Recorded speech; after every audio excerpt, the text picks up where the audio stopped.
Well, hello and welcome to the BFTAA and More Show. I'm your host, Louis George Walker, and so glad to be with you today. Yes, we're having a great time. It's a little cool outside, but they say it's going to get much colder, so we have to be on the lookout for that. But you're listening to the Black Family Technology Awareness Association's internet radio station, KUAW, Knowledge, Understanding, and Wisdom. And we're coming to you from the W.E.B. Du Bois Learning Center, located at 4510 East Linwood Boulevard in Kansas City, Missouri. The KUAW radio is a project of the W.E.B. Du Bois Learning Center and the Black Family Technology Awareness Association, and we bring this to you every weekday and every day 24/7 you can listen. The BFTAA and More show is on Monday from 5 to 5:45, but we have shows on 24 hours a day, 7 days a week. KUAW never stops streaming out information for you. So while you're picking us up live right now on Facebook, on Zoom, on Twitter and Twitch, you can also listen to our audio side. On the audio only side, if you go to Get Me Radio, or if you have TuneIn.com or online radio bot, Radio Garden, MyTuner.com, all of those are internet sites that you can search, and you can look for KUAW Radio, and you hear us playing music, informational shows, and blues, all of that.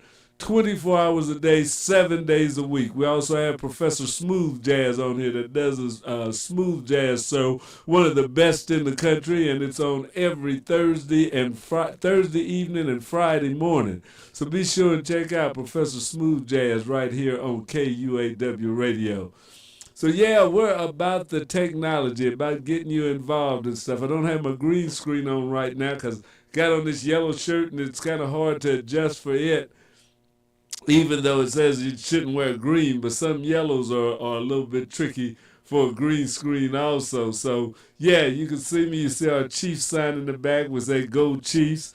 As you know, there's going to be a game this Saturday with the Houston Texans at 3:30. Kansas City is now officially on the trail for the three-peat. So this will be their first playoff game this Saturday after a few weeks of rest. We're hoping that they can come out on fire and try for this record history-making three-peat. No football team has done that, is to win 3 Super Bowls in a row. The Green Bay Packers won some national championships and then run 2 Super Bowls, so they did win 3 championships, but that was before the era of the Super Bowl, so they didn't play any of the AFC, what is AFC now, which was the AFL back in those days. There were 2 football leagues at one time. There was the American Football League and the National Football League. National Football League was the oldest, and they had a championship, and the Green Bay Packers won. And then the Green Bay Packers, they started the Super Bowl, and the Green Bay Packers won the first 2 Super Bowls. So, you could say that they had a three-peat, but it wasn't Super Bowls because they didn't play any of the AFL teams at that time. But this will be in the era of pure Super Bowls, AFC against NFC, all the football teams will be represented or are represented, and if we can win this, it would be history making 3 Super Bowls in a row. So don't want to jinx it and say it's gonna happen, but we're pulling for our hometown team because we're looking for them to do the hometown thing. So yeah, let's say Go Chiefs. So I want to say hello to everyone. We've had a great weekend. We got through that blizzard that was out, and now we're into some cold weather that's supposed to be coming through. So it's wintertime in the Midwest. Kansas City, we should be used to this.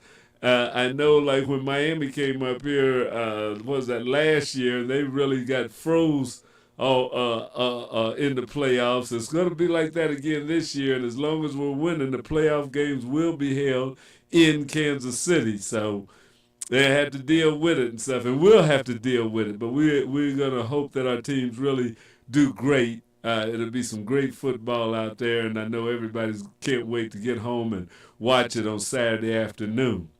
But we're here with the BFTAA and More show. We want to talk about technology, talk about what's going on in the community, some of the things that have been happening out there in the world. And I want to say that we really had a great time with our kids. They're back. We're doing robotics again for another couple of weeks, and then we're going to go into our drone class. So that's going to be something new, is that we want to start bringing our kids along in the drone. We did a drone class before, but it's been about a year since we've done a drone class, and we're looking to really establish that. So if you know someone that is a drone pilot or just has an interest in drones and would like to come and work with, we've got about six to eight young people that'll be working with drones. We've got some drones for them, and we can use all the help that's out there if you want to come and help us with it. But as we get into that technology and flight, one thing we like to do is bring you stuff that's going on from NASA, the National Aeronautics and Space Administration. So before we go any further, our weekly follow-up with what's going on at NASA, let's check that out and see what's happening with space to ground right now. Just a second. If I can find it, I will get it up here for us. Okay, it's here somewhere. There's space to ground. Okay, here we go.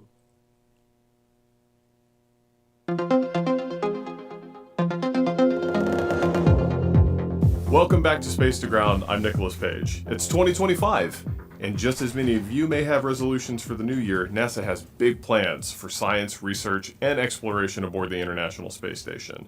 From spacewalks to hydroponic and aeroponic plant growth techniques, there's a lot to look forward to over the next 365 days in low Earth orbit. 2025 also marks a major milestone in space operations. This November, we will celebrate 25 years of continuous human presence on the International Space Station. This month, NASA astronauts Suni Williams and Nick Hague will perform the first spacewalk of the year to repair the Neutron Star Interior Composition Explorer, or NICER. From its perch aboard the space station, NICER is an X-ray telescope that studies different X-ray sources like pulsars and, you guessed it, neutron stars. In addition to seeking the answer for just how big a neutron star actually is, NICER has also enabled the first space demonstration of pulsar-based navigation of spacecraft. This will pave the way for using pulsars as beacons for future GPS-like systems to aid spacecraft navigation in the solar system and beyond. Here's a New Year's resolution for you. Exercise like an astronaut. That's 2 hours per day, every day of the week. This is precisely what the crew on station must do in order to combat muscle loss and bone density degradation while in orbit. This year, the European Space Agency will demonstrate a new exercise system, the European Enhanced Exploration Exercise Device, or E4D. E4D combines bicycling, rowing, and resistive capabilities with training such as rope pulling and climbing. Researchers will evaluate performance of the equipment for potential use in the Lunar Gateway Space Station and future deep space exploration missions. I have one more resolution for you. Eat like an astronaut and have more vegetables. You may already know that vegetables like lettuce, tomatoes, and peppers have been grown aboard the space station. In 2025, researchers will continue to experiment with hydroponic and aeroponic techniques to grow plants in space without soil or other growth media. Results may identify suitable methods to produce crops on a larger scale for future space missions, and could enhance plant cultivation in terrestrial settings, such as greenhouses, contributing to better food security for people on Earth. Keep us in your queue in 2025 and follow ISS on X at @space_station or at @ISS_research for daily space operations and science updates. And as always, visit nasa.gov for more stories, blogs, updates, and media broadcasts. That's it for Space to Ground this week. Thank you so much for watching. All right. A lot of good information from NASA, the National Aeronautics and Space Administration, and that was their Space to Ground. 25 years that we've had the International Space Station up there. 25 years. That is a long time that space station's up there, still growing and still working. They add parts to it. It has gotten a lot bigger than when they first started. So it's really good to see that going on and to be a continual thing in space with people aboard it for 25 years. I didn't know it had been that long. I tell you, time really flies when you're having fun around here. Well, another thing we want you to do is to look up into the night sky. Right here with your feet still planted on Earth, you can see a lot of what's going on in outer space, or a lot of the sights in space from the Earth with binoculars and with your plain eyes. Just go outside if you know where to look and what to look for. So right now we're going to go to What's Up NASA, which will talk about the New Year, January's night sky. Here we go with What's Up NASA.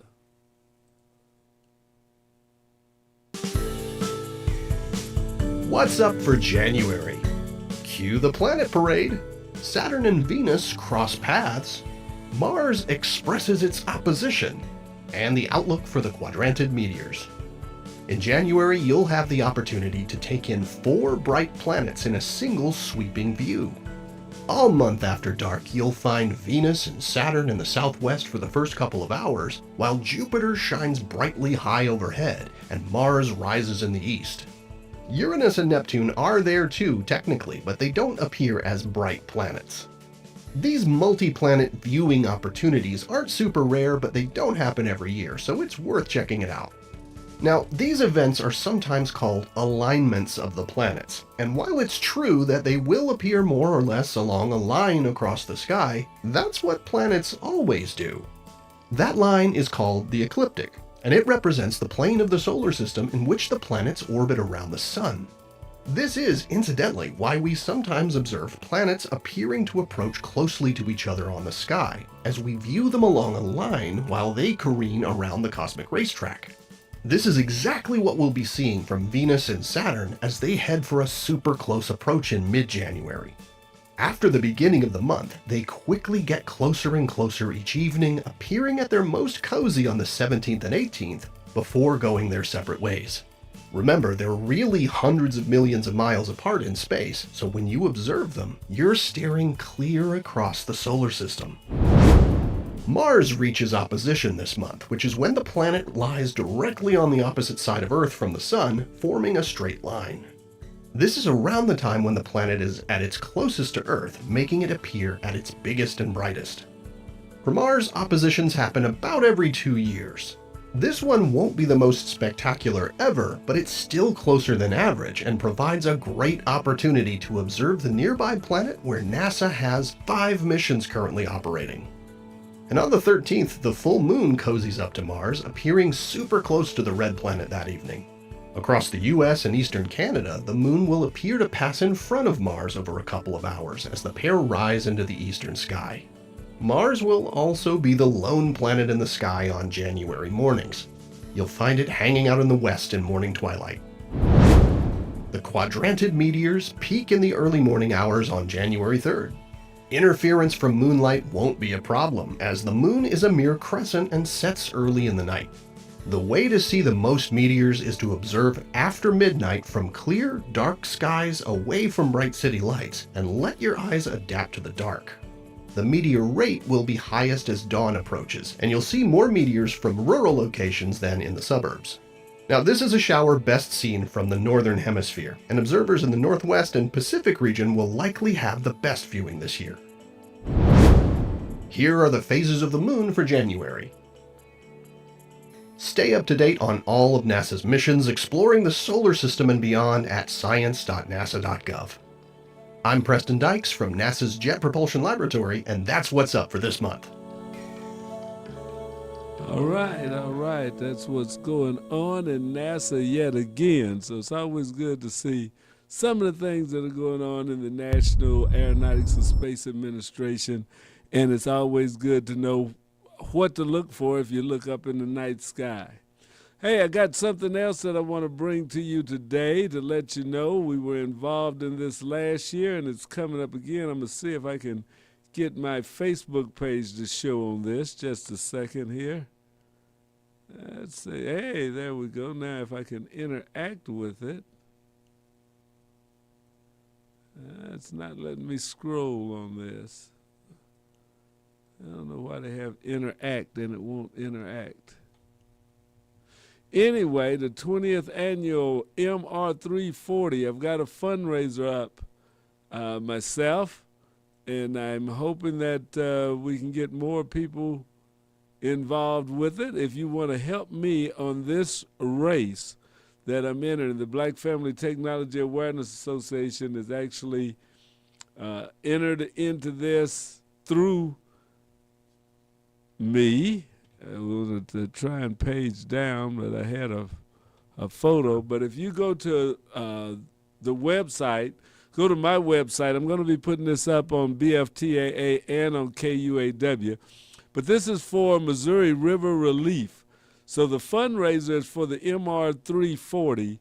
That is a race that takes place on the Missouri River from Kansas City. We actually start at KUAW Point in Kansas City, Kansas, and race all the way to St. Louis. So Kansas City to St. Louis, 340 miles. 340 miles. I entered it last year, and I'm going to enter it again this year.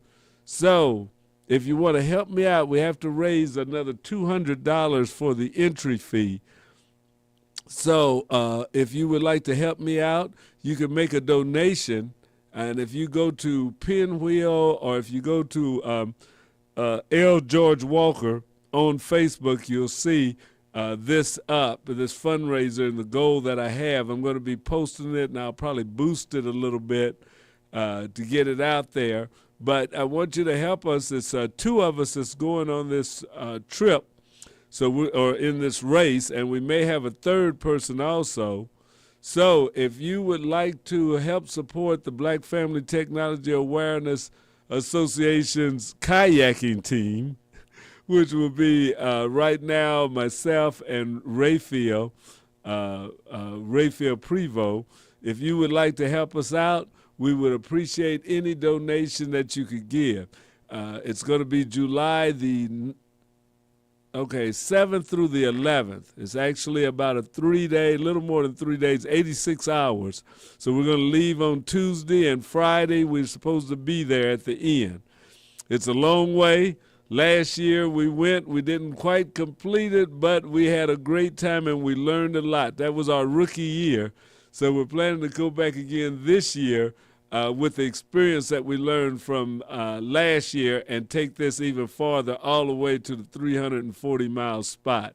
So if you'd like to get involved, if you'd like to be a part of our ground crew, or just support us along the way from here to St. Louis, get in touch with the Black Family Technology Awareness Association, or KUAW Radio.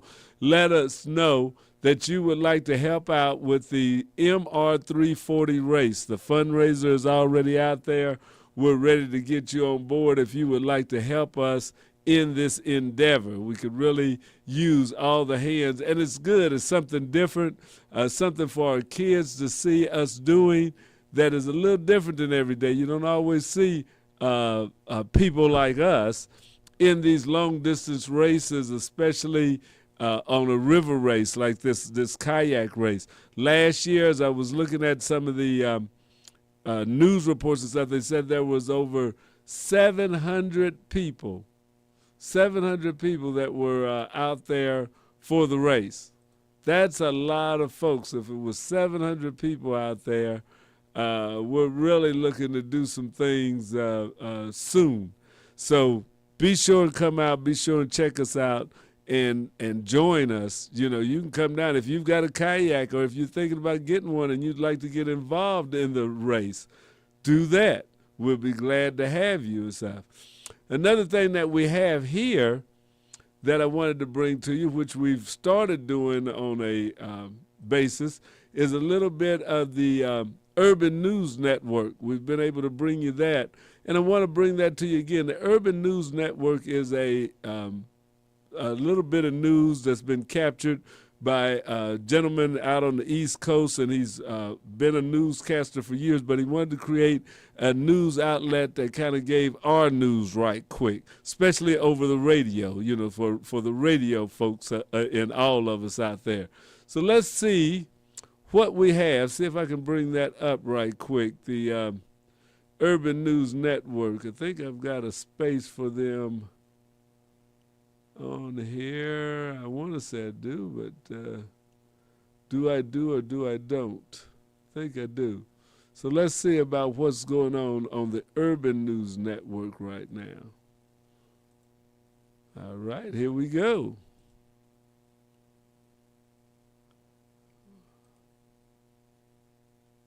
News and information for and about people of color. I'm Alexander Caden. Wait, let's start this at the beginning so you can get it all. Here we go. This is UNN, Urban Network News, national news and information for and about people of color. I'm Alexander Caden. Beyonce has committed to helping the thousands of families affected by the recent Los Angeles wildfires. Her charity foundation launched its LA Fire Relief Fund with an initial $2.5 million donation. One of the fires has primarily impacted the historically black neighborhood in Altadena, and other black-led organizations have partnered to raise $7 million in support of black families in the fire-stricken areas. The first ever U.S. Justice Department review of the 1921 Tulsa Race Massacre has concluded that while federal prosecution may have been possible a century ago, there is no longer an avenue to bring a criminal case more than 100 years later. Queen Williams, a 26-year-old African-American woman from New Orleans, is making history as the first artist to design both the Super Bowl logo and its theme art.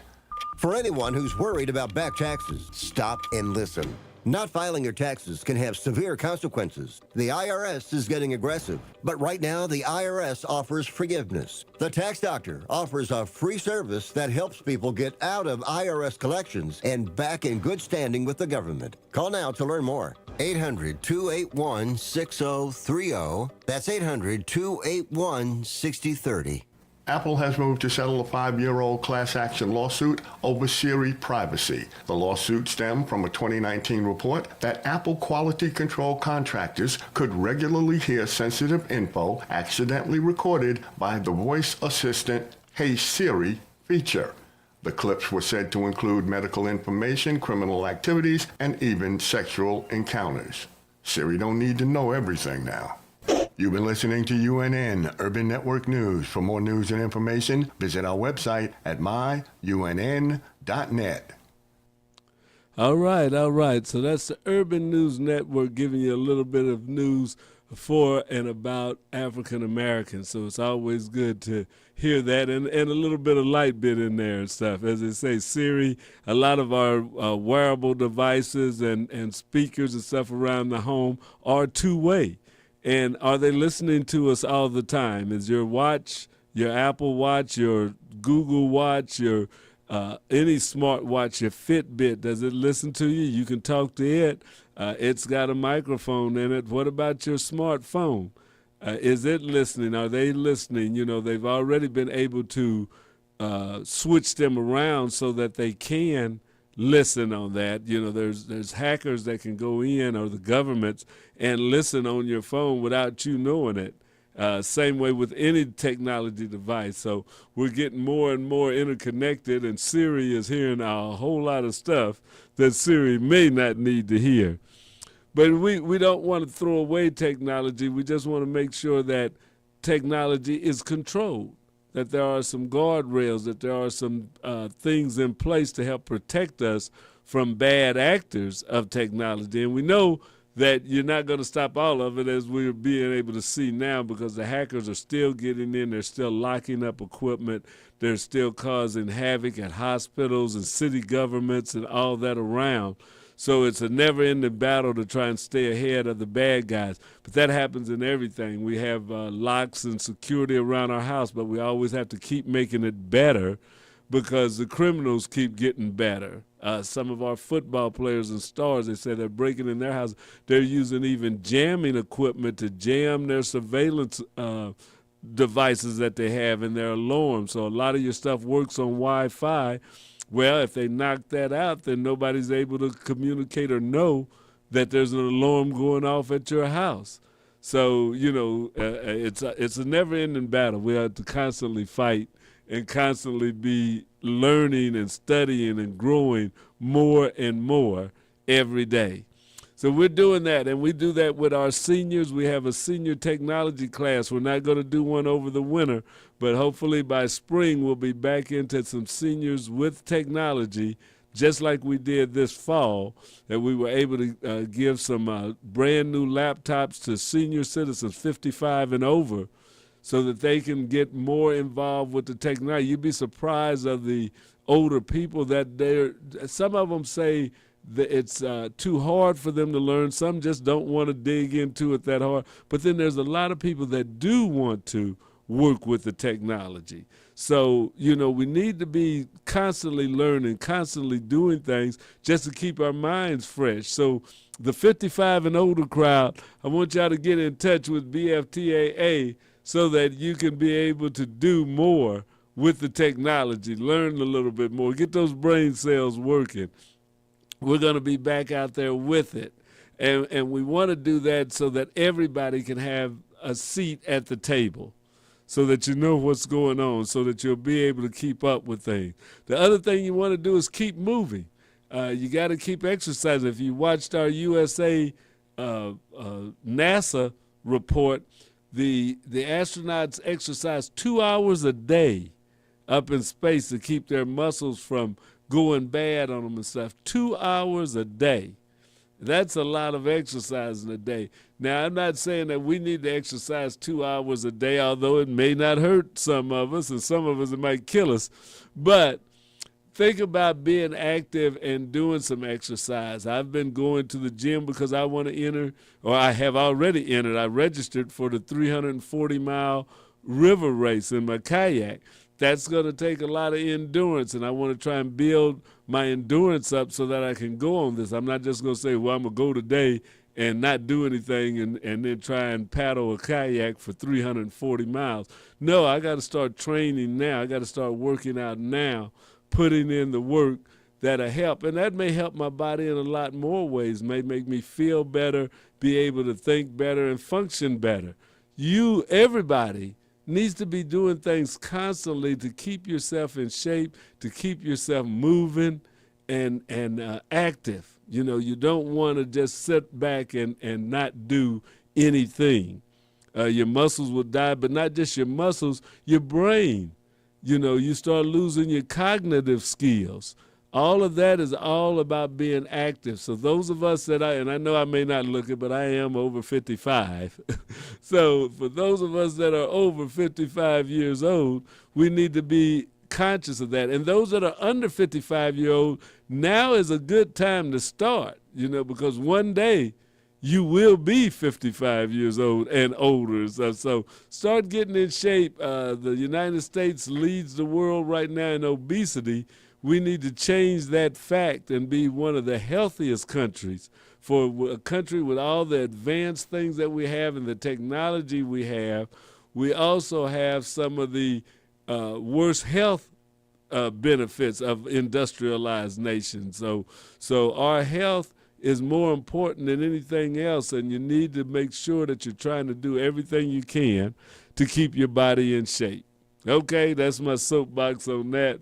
We won't beat that horse to death. I know you're saying, well, we didn't heard that before, and those of us that are going to get out are going to get out, and those that aren't, they're not. Another thing I want to tell you about is our Remake Learning Days. That's coming up. That's going to be happening in May. It's going to be outdoors here at the KUAW studios, the Black Family Technology Awareness Association, right at the WEB Du Bois Learning Center. We're going to be having some hot dogs and drinks and having our kids demonstrate some of the things they've been working with in robotics, in drones, and we did stomp rockets last year, and they made paper rockets that could go from the ground to the roof of a 3-story building. I didn't know that the kids could do it, but we put a couple of rockets up on the roof. So, it's amazing. And the kids got into it. They wanted to do better and better. Everybody was trying to get their rocket to go higher, coming up with different designs and stuff. If we get our kids thinking and working toward building stuff that helps them to learn. Okay, looks like I'm freezing up here on my screen. That's not good. Hold on. What's going on here? But if we get our kids towards building and working, I'm going to stop this camera and turn it back on and see if that can help free us up. Not yet. Let's see. Deactivate. Activate. All right. Let's see now. Yes. All right. I'm back. I'm moving. I'm not that. Hey, but those are some of the things that we've been learning too. It used to be if we froze up like that, I didn't know what to do, and the camera stayed froze up for a while. I had to start it over. But I've learned in messing with this equipment and playing with some of the controls, and I didn't know anything about broadcasting or streaming information when I started KUAW Radio, but it was a challenge to say, hey, we can do this. So I learned a bit about radio. I learned a little bit about broadcasting, and I'm willing to share that with anyone that would like to know how you can get on the air with your own radio station and broadcast round the world, 24 hours a day, 7 days a week. We're doing it right here. So if you're listening to our music, if you're watching our shows, we're glad to have you. We want you to come to Remake Learning Days. There's going to be more information about that coming up as May rolls around. It's a little ways off, but we're starting to plan in advance so that we can do things like that. One of the other things that we've got coming up that's going to happen pretty soon, it's not open to the public, but we're going to be over at Hickman Mills School. They have a new 8th grade center or middle school, and we've been asked to be a part of their STEAM night, which is science, technology, engineering, arts, and mathematics. So we're going to, KUAW and BFTAA will be over there to enjoy an evening showing the kids all what's going on. So those of you that have kids in the Hickman Mills School District that are coming to the STEAM night that's happening January 30th, I think it said. I'll look that back up on the thing. January 30th, I'm going to sign the Black Family Technology Awareness Association up so that we can come and demonstrate some of our technology at this event for you. So we're constantly trying to get out in the community. If your church, if your organization would like to have a robotics demonstration or something for the kids or just for the adults, we can bring that. If you'd like to start a robotics club at your church or at your community center or something, we'll be glad to work with you and help you with everything that we have and what we've learned. We would love to work with anybody else that would like to work with kids. And it doesn't take much to start a robot team. If you have 4 kids, you can start a robot team. If you have 3, I saw at a competition, I was at a national competition, there was a young man that he was there by himself. He was a robot team of 1, but he liked robotics, and his parents got him involved, and they signed him up as a team, and he was there. He was down at the National Robotics Conference in Dallas, Texas, competing. These are things that we ought to do.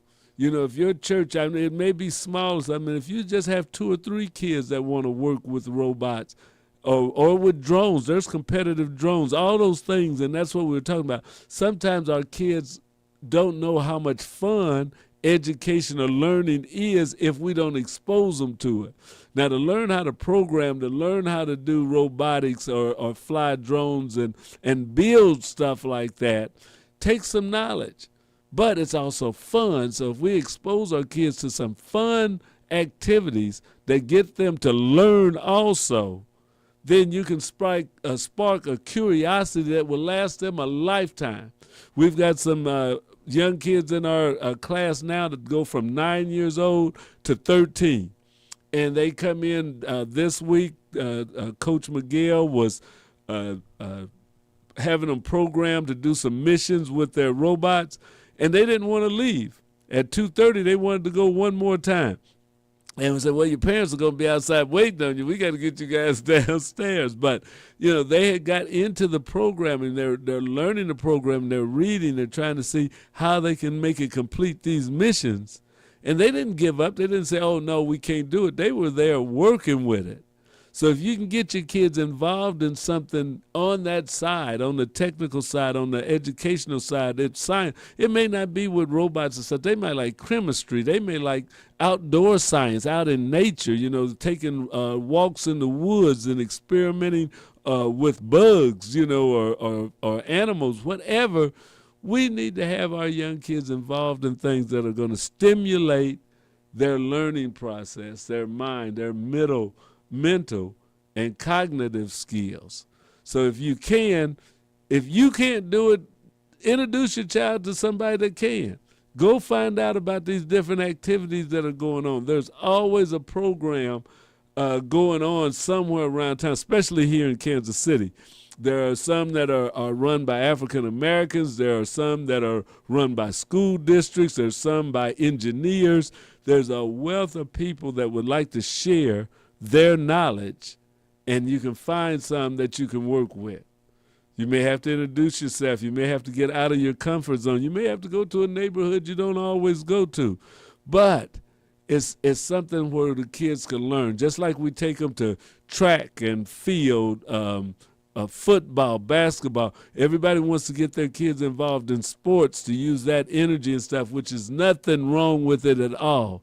But have you thought about getting them involved in science, in STEM, in science, technology, engineering, and mathematics? That is something that is also extracurricular that would be very beneficial, just like learning to play a musical instrument, learning different things that get the cognitive side of your body working, just like your physical side. Nothing's wrong with being on the track team, the volleyball team, basketball team, football team, and all of that. But also ask your child if they'd like to get involved in something scientific. They may be having an interest in exploring, in getting out into nature, into doing something different than what the normal is. Everybody isn't going to be a rocket scientist, and everybody isn't going to be a running back. You know, there's difference. Our kids are all different. There's a lot of different activities that they may be graduating to, and they may graduate to more than one. You know, there are engineers and doctors that play football in college and in high school. And there are, you know, just people that are doing a lot of things. Some of your football players and basketball players now are real students and scientifically involved in their off time with things, you know, with businesses and with technology. So you don't have to do one or the other. You can do both. You can be an athlete and you can be a scientist. You can be an engineer and you can be a swimmer. All of that all works together. So make sure that we expose our young people and our families to all the different things that can help them in the future. And also, we want to talk about managing your money. How many of you are in a savings plan for your kids? You can put money away, you know, now for their college if they're in school at all, if they're just born. That's tax-free. You don't have to pay taxes on that money, and you can save it while it earns and grows and have it ready when they get ready to go to college.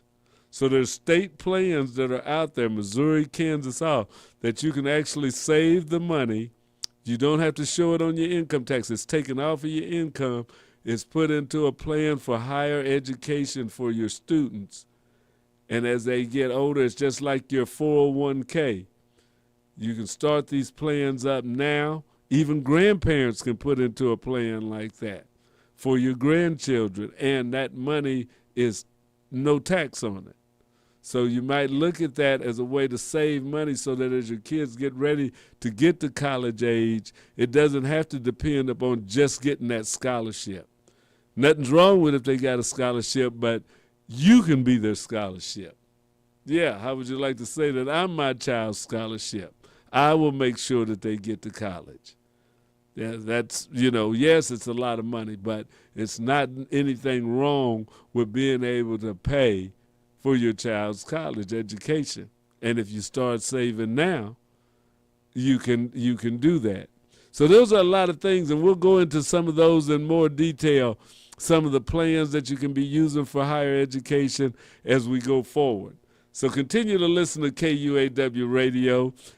We've had the good show today. We went over some different things, kind of went here and there, a little bit scattered around and stuff rather than one thing, but that's okay.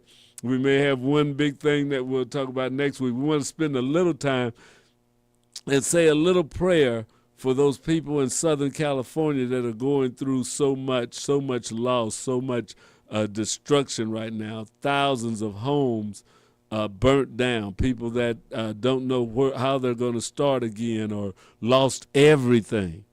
So think about how blessed you are right now, and let's say a silent prayer, a moment of silence for all those that are suffering in the Los Angeles area, for those that have lost lives, those that have lost property. Let's take a moment of silence now for those that are suffering in this fire.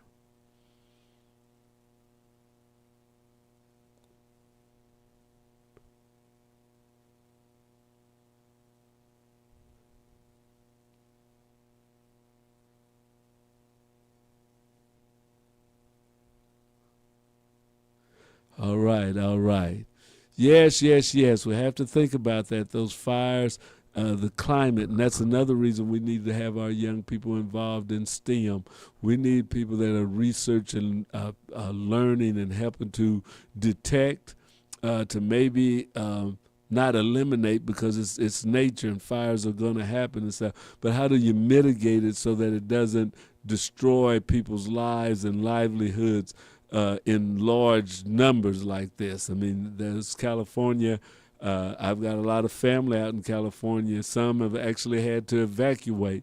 None that I know of have actually lost their homes, but there were some relatives in Pasadena that did have to evacuate and leave their homes. And as far as I know, they're still out of their homes. So to all of my cousins out there in California, I want to say I'm praying for you and hoping that you come through this well and healthy and that there's no huge losses. Yes, we want to think about that. You know, people suffer disasters all the time in a lot of places. If you can help them, if you can give, support the Red Cross, support any volunteer group, the police, the fire departments in those areas with donations that may help them to help others. There's a lot of people, some of them look just like you and I, that are in these bad situations right now. So we need to think about them. We need to see if there's any way at any time that we can be of some help and some assistance. And if we can spare a few dollars, if you can make a donation, sacrifice some of your going out money or something to help those that are in need, I know that it will be greatly appreciated. I got to write a check myself or do an online giving, but I definitely want to make sure that I show some love to those that are out there that are going through the hard times right now. So I hate to end that on a sad note, but I mean, it is a time, and we do have to talk about these things, and we have to work with these things. We need to do that type of giving ourselves. So I want to thank you for listening. Remember to pray for those that are out there in California. Get ready for another day, and the football season is drawing to its climactic end as we move toward the Super Bowl. So we want to say thank you for listening to KUAW Radio and the BFTAA and More show. This is your host, Louis George Walker. I'm so glad that you were able to join with me today. Be sure and tune in here every Monday from 5 to 5:45 for the BFTAA and More show with Louis George Walker right here at KUAW, Knowledge, Understanding, and a Wisdom Radio. Thank you for listening. Hope you have a great day. We'll be back with you next week. Bye-bye.